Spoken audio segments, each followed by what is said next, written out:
தமிழகத்தைச் சேர்ந்த 2 உள்பட நாடு முழுவதும் 45 ஆசிரியர்களுக்கு தேசிய நல்லாசிரியர் விருது அறிவிக்கப்பட்டுள்ளது.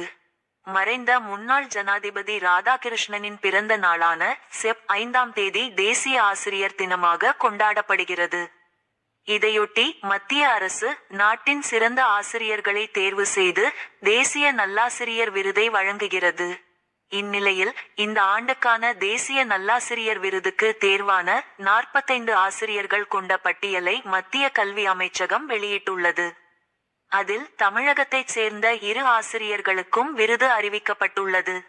திருப்பூர் மாவட்டம் உடுமலையில் உள்ள பாரதியார் நூற்றாண்டு அரசு மகளிர் உயர்நிலைப் பள்ளி ஆசிரியை விஜயலட்சுமி மற்றும் சென்னை மயிலாப்பூர் தனியார் பள்ளி ஆசிரியை ரேவதி ஆகியோர் தேர்வு செய்யப்பட்டுள்ளனர். அதேபோல புதுச்சேரியைச் சேர்ந்த தில்லையாடி வள்ளியம்மை அரசு மேல்நிலைப்பள்ளி ஆசிரியர் ராதாகிருஷ்ணனுக்கும் இந்த விருது அறிவிக்கப்பட்டுள்ளது.